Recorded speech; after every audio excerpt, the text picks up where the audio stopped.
বিসমিল্লাহির রহমানির রহিম। ইসলামের ইতিহাস দাখিল নবম দশম শ্রেণীর আজকে দ্বিতীয় ক্লাস। প্রাচীন আরবের ভূপ্রকৃতি। প্রাচীন আরবের ভূপ্রকৃতি। পবিত্র আরব ভূখণ্ড পৃথিবীর সর্ববৃহৎ উপদ্বীপ।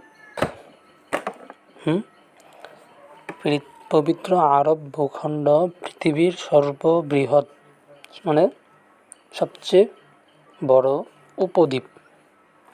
উপদ্বীপকে বলে জাজিরাতুল আরব। উপদ্বীপকে বলে কি? জাজিরা। এশীয় মহাদেশের দক্ষিণ পশ্চিমে অবস্থিত এই ভূখণ্ডের 3 দিকে সমুদ্র ও এক দিক স্থল দ্বারা বেষ্টিত। তাই এই ভূখণ্ডকে জাজিরাতুল আরব বা আরব উপদ্বীপ বলা হয়ে থাকে। এই ভূখণ্ডকে জাজিরাতুল আরব কেন বলা হয়ে থাকে? যেহেতু এই ভূখণ্ড পৃথিবীর সর্ববৃহৎ উপদ্বীপ এবং এটা এশিয়া মহাদেশের দক্ষিণ পশ্চিমে অবস্থিত। নাম জাজিরাতুল আরব বলা হয়ে থাকে এই কারণে যে এই ভূখণ্ডটার 3 দিক থেকে সমুদ্র এবং এক দিক থেকে স্থল, মানে চতুর্দিকে এটা বেষ্টন, একদিকে স্থল আর বাকি 3 দিকে জল। এটা একটা কারণ। পূর্বের কারণগুলোও কারণ যে এটা সর্ববৃহৎ একটা উপদ্বীপ। উপদ্বীপেরই আরেক নাম হলো জাজিরা। আরব তো আরব, জাজিরাতুল আরব মানে আরব উপদ্বীপ। তাহলে এই ভূখণ্ডকে জাজিরাতুল আরব কেন বলা হয়? তার উত্তর হবে পূর্বের লাইনগুলো, যে পবিত্র আরব ভূখণ্ড পৃথিবীর সর্ববৃহৎ উপদ্বীপ, এশিয়া মহাদেশের দক্ষিণ পশ্চিমে অবস্থিত এই ভূখণ্ডের 3 দিকে সমুদ্র, একদিকে হলো স্থল। এখন 3 দিকের সমুদ্রগুলো কি কি, স্থলগুলো কি কি, এটার ব্যাখ্যা দিতেছে পরের লাইনে, যে এর পূর্ব দিকে পারস্য উপসাগর, একদিকে সাগর পাওয়া গেল। পশ্চিমে লোহিত সাগর, 2টা সাগর পাওয়া গেল। উত্তরে সিরিয়া মরুভূমি, স্থল পাওয়া গেল। সিরিয়া মরুভূমি হলো একদিকের স্থল, যে কথাটা বলল। দক্ষিণ দিক থেকে ভারত মহাসাগর। তাহলে 3 দিক থেকে সাগর, ভারত সাগর, পারস্য সাগর, লোহিত সাগর। পূবে পারস্য উপসাগর, পশ্চিমে লোহিত সাগর, দক্ষিণ দিক থেকে ভারত মহাসাগর। 3 দিক থেকে সাগর আর এক দিক থেকে স্থল, উত্তরে সিরিয়া মরুভূমি। যেহেতু এটা 3 দিক থেকে সাগর এবং এক দিক থেকে স্থল দ্বারা বেষ্টিত, এই কারণে এটাকে কি বলে? জাজিরাতুল আরব বলে।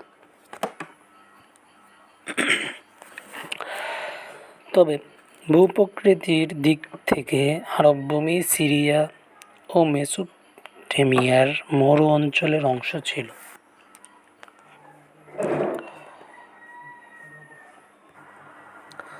তাহলে ভূপ্রকৃতির দিক থেকে আরব ভূমি কোন অঞ্চলের অংশ ছিল? সিরিয়া ও মেসোপটেমিয়ার মরু অঞ্চলের অংশ ছিল। এমসিকিউ, যে ভূপ্রকৃতির দিক থেকে আরব ভূমি কোন অঞ্চলের অংশ ছিল? সিরিয়া ও মেসোপটেমিয়ার মরু অঞ্চলের অংশ ছিল। ধারণা করা হয় আরব ভূমি সাহারা ভূমির অন্তর্ভুক্ত ছিল। আরব ভূমি সাহারা ভূমির অন্তর্ভুক্ত ছিল। আরবদেরকে সারাসিনি বলা হয়। পূর্বের বিষয়টা থেকে আমরা জানতাম না, সারাসিনি সাহারা থেকে আসছে। তাহলে সাহারা ভূমির অন্তর্ভুক্ত ছিল। লোহিত সাগর কোথায়? এই যে 3 দিক থেকে যে একদিকের সমুদ্র, এর মধ্যে একটা দিক কি? পশ্চিমের যে সাগরটা জাজিরাতুল আরবকে, আরব ভূখণ্ডকে বেষ্টন করছে, পশ্চিম দিক থেকে যে সমুদ্র, এটার নামই কি? লোহিত সাগর। লোহিত সাগরের তীরব্যাপী একটানা পর্বতমালাকে আরব অঞ্চলের মেরুদণ্ড বলা হয়ে থাকে। তাহলে আরব অঞ্চলের মেরুদণ্ড কাকে বলা হয়ে থাকে? লোহিত সাগরের তীরব্যাপী একটানা পর্বতমালাকে। তাহলে পর্বতমালা হলো আরব অঞ্চলের মেরুদণ্ড। আরব অঞ্চলের মেরুদণ্ড কি? আরব অঞ্চলের মেরুদণ্ড হলো লোহিত সাগরের পশ্চিমের যে লোহিত সাগরের তীরব্যাপী একটানা যে পর্বতমালা, পাহাড়গুলো, পর্বতমালা মানে কি? পাহাড়গুলো, এটাকে আরব অঞ্চলের মেরুদণ্ড বলা হয়ে থাকে। তাহলে প্রশ্ন যদি আসে যে আরব অঞ্চলের মেরুদণ্ড কাকে বলে, তাহলে কি বলবেন?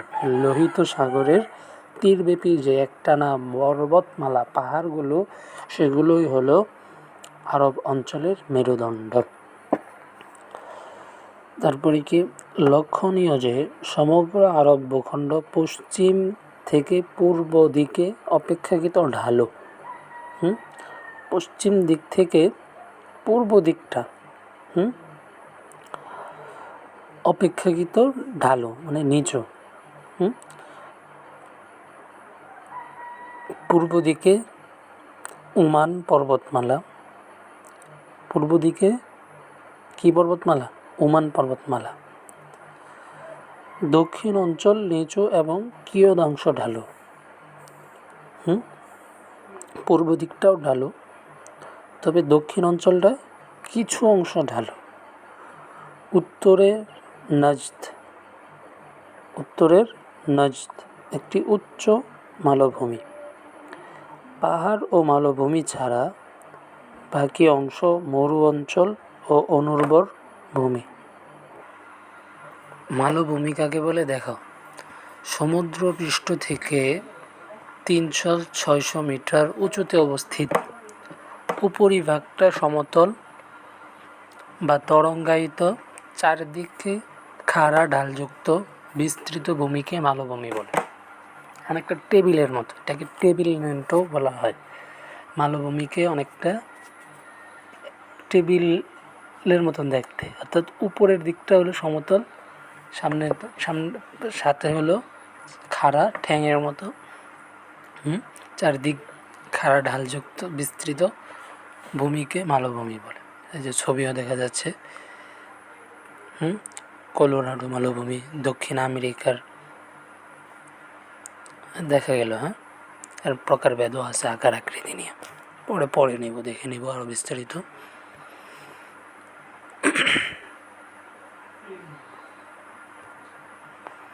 তাহলে পাহাড় ও মালভূমি ছাড়া বাকি অংশ মরু অঞ্চল ও অনুর্বর ভূমি। পাহাড় তো চিনি, পাহাড়, আর মালভূমি হলো অনেকটাই খাড়া অংশ। সমুদ্রপৃষ্ঠে এটা গড়ে ওঠে, উঁচু হয় মাটি, উপরটা একটু সমতল থাকে, চারদিক খাড়া মাটি, ভাঙা মাটি, যেটা সমুদ্রের পাড়ে গেলে বোঝা যায়। কিছু মাটি আছে এরকম যে আলাদা হয়ে আছে, বা বিশাল জায়গা নিয়ে এরকম আছে, উপরটা সমতল কিন্তু মাটি খোঁড়া লম্বা খাড়া। আমরা একটু আগে ছবিটা দেখছি। তাহলে পূর্ব দিকে ওমান পর্বতমালা, দক্ষিণ অঞ্চল নিচু এবং কিয়দাংশ ঢালু, উত্তরের নজদ একটি উচ্চ মালভূমি। উত্তরের নজদ হলো কি? একটি উচ্চ মালভূমি। তো মালভূমি কোথায়? উত্তরের নজদ। উত্তরের নজদটা হইল কি? একটা উচ্চ মালভূমি পাহাড়। তো আরবের মধ্যে মালভূমি আর পাহাড়, ভূপ্রকৃতি নিয়ে পড়লে মালভূমির অনেক প্রকারভেদ আমরা পড়তে পারবো। তাহলে পাহাড়, মালভূমি, এটা ছাড়া বাকি যত অংশ, সবগুলো অংশ হলো মরু অঞ্চল আর অনুর্বর ভূমি। মরু অঞ্চল আর অনুর্বর ভূমি, ঠিক আছে? তাহলে আরবের উত্তরাংশে রয়েছে নুফুত। আরবের উত্তরাংশে রয়েছে নুফুত, যেটার অর্থ হলো, নুফুত অর্থ হলো সাদা ও লালচে বালিযুক্ত অঞ্চল। সাদা ও লালচে বালিযুক্ত অঞ্চল। কোথাও বা উঁচু ঢিবি, আবার কোথাও বা বালি ইয়ারিতে পরিণত হয়ে উত্তর আরবের এক বিস্তীর্ণ অঞ্চল আবৃত করে রেখেছে আন নুফুত। ঠিক আছে, আরবের উত্তরের যে অংশ অর্থাৎ সাদা লালচে বালিযুক্ত যে অঞ্চল, এটাকে কি বলে? নুফুত বলে। এর প্রাচীন নাম হলো আল বাদিয়া। নুফুদের প্রাচীন নাম হলো আল বাদিয়া। উত্তরের নুফুত থেকে দক্ষিণে আলবার আল খালি, আলবার আর রব আল খালি, আর রবাউল খালি, আরবি শব্দ আর রবাউল খালি পর্যন্ত বিস্তৃত লাল বালিপূর্ণ আদাহনা। তাহলে আমরা আর নুফুত থেকে আর রব আল খালি পর্যন্ত, আর নুফুত থেকে উত্তরের আরবের উত্তর অংশের আর নুফুত থেকে আর রব আল খালি পর্যন্ত দক্ষিণ, উত্তর থেকে দক্ষিণ, উত্তরে হলো নুফুত, দক্ষিণে হলো আর রব আল খালি নামক অঞ্চল। তবে নুফুত, উত্তরের নুফুত থেকে দক্ষিণের রবাউল খালি এর মাঝে বিস্তৃত রয়েছে বালিপূর্ণ একটা অঞ্চল, এটাকে বলে আদাহনা।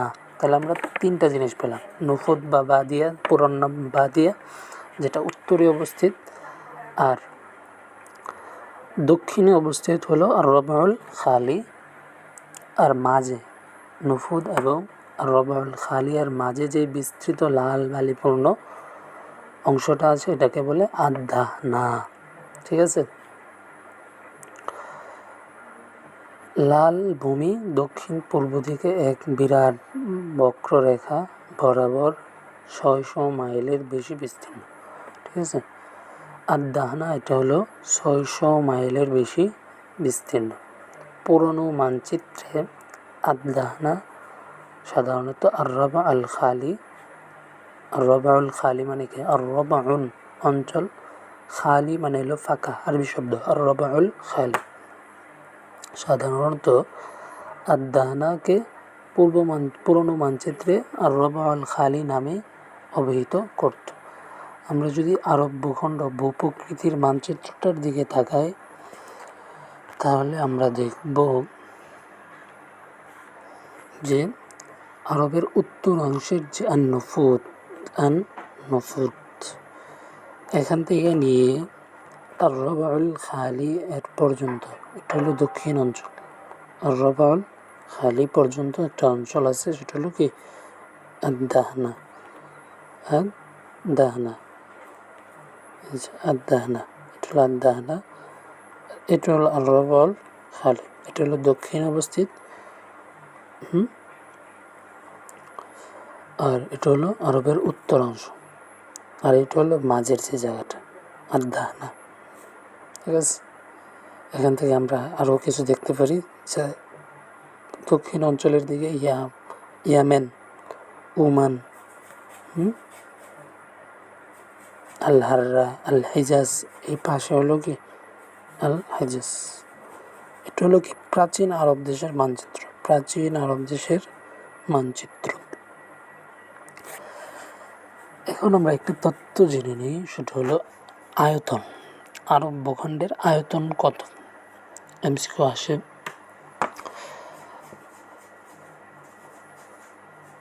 10,27,000 বর্গ মাইল, 10,27,000 বর্গ মাইল, অথবা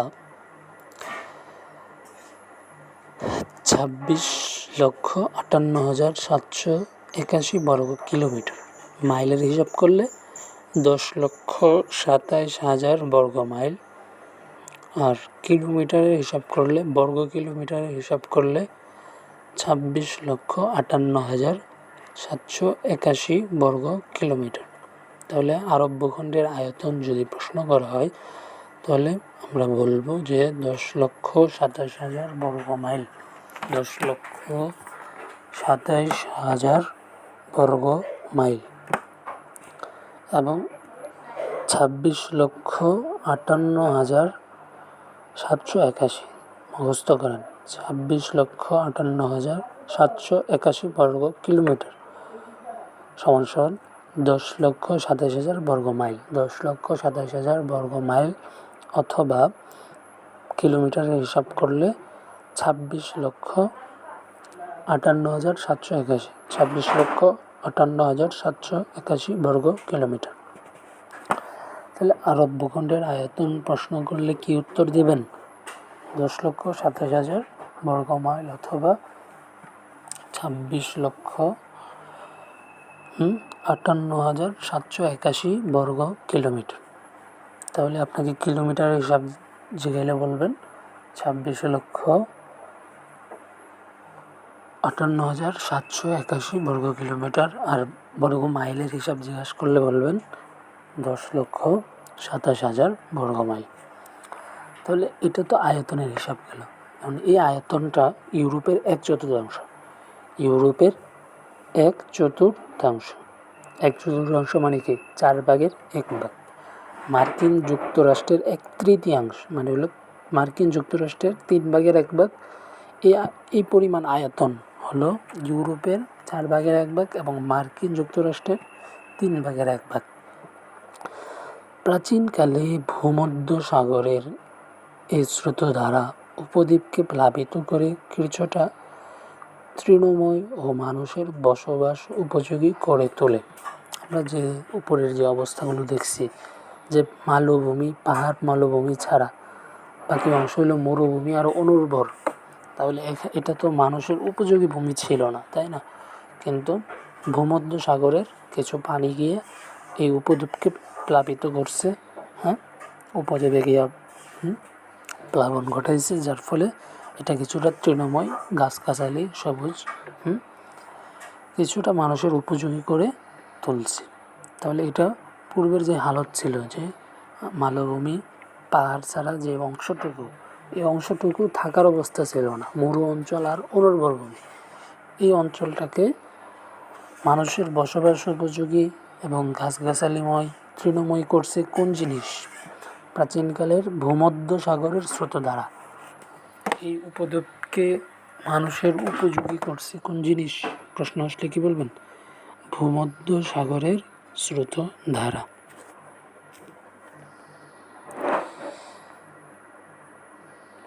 থাক এতটুকুই। সামনের ক্লাসে আরেকটু বিস্তারিত পরেরগুলো নিয়ে আলোচনা করব। আমা তৌফিক ইল্লা বিল্লাহ। আসসালামু আলাইকুম ওয়া রাহমাতুল্লাহি ওয়া বারাকাতুহু। সকলের কাছে দোয়া চেয়ে মা আসসালামাতি ইলাল লিকা ইনশাআল্লাহ।